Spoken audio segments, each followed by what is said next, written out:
మొన్నటి దాకా పాలించిన పార్టీ బీఆర్ఎస్ పార్టీ.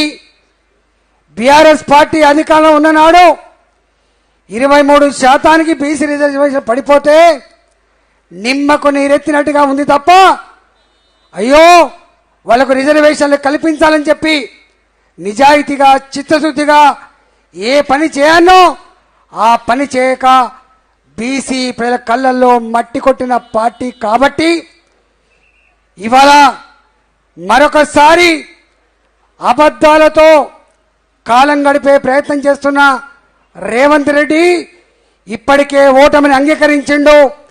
42% రిజర్వేషన్లు సాధించకపోతే ఏ పార్టీకి ఆ పార్టీ 42% రిజర్వేషన్ కల్పించి మనం బాధ్యత నెరవేర్చాలని చెప్పి ముసలి కన్నీళ్లు కారుస్తున్నాడు. కాబట్టి ఇవాళ బీఆర్ఎస్ పార్టీకి అడిగే నైతిక హక్కు లేదు.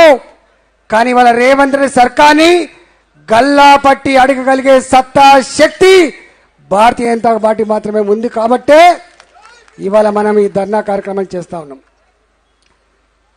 అనేక అంశాలు ఉన్నాయి.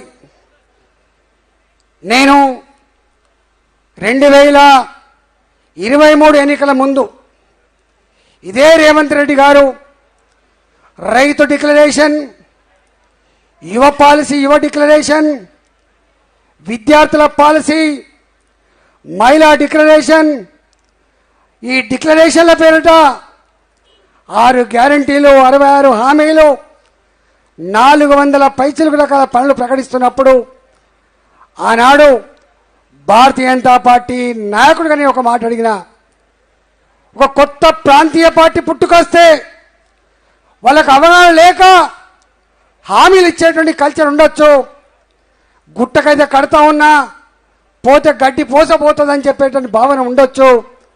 కానీ రేవంత్ రెడ్డి నీ పార్టీ ఈ దేశాన్ని 50 సంవత్సరాలు పాలించిన పార్టీ.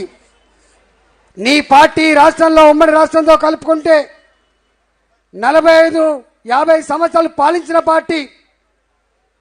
మరి అనుభవం ఉన్న పార్టీగా, పాలించిన పార్టీగా నువ్వు ఇన్ని రకాల హామీలు ఇస్తా ఉన్నావు. సాధ్యమైద్దా కాదా? అవగాహన ఉన్నదా లేదా? లేదు. ఎన్ని అడ్డమైన హామీలైనా ఇచ్చి ప్రజల్ని మోసం చేసి అధికారంలోకి రావాలనే తపన ఉందా అని చెప్పి ఆనాడు నేను అడిగినా.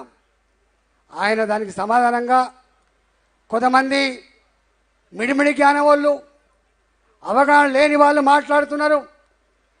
కాంగ్రెస్ పార్టీ మాట ఇస్తే తప్పదు, మడమ తిప్పదని చెప్పిండు రేవంత్ రెడ్డి. కానీ నేను అడుగుతా ఉన్నా, 6 నెలలలోపే స్థానిక సంస్థలలో 42% రిజర్వేషన్లు పెట్టి ఎన్నికలు నిర్వహిస్తా అని చెప్పినటువంటి నీ మాట ఇవాళ ఏమైంది మిస్టర్ రేవంత్ రెడ్డి? యావత్ తెలంగాణలో ఉంటున్న బీసీ జాతులు, అన్ని కులాల్లో ఉన్న వాళ్ళు కూడా అనుకుంటున్నారు మేము మరోసారి మోసపోయినాం, మరోసారి వంచనకు గురైనాం, రేవంత్ రెడ్డిని అర్థం చేసుకోలేకపోయినాం. రేవంత్ రెడ్డి అమెరికాలో పోయినప్పుడు మాట్లాడిన మాట ఏదో మాట్లాడలే అనుకున్నాం. కానీ ఇవాళ తన నైజం, తన నిజరూపం అర్థమైందని చెప్పి అలా బాధపడుతుండొచ్చు కాక, కానీ సందర్భం వచ్చినప్పుడు నొక్కడానికి సిద్ధంగా ఉన్నారు బీసీ జాతులని చెప్పి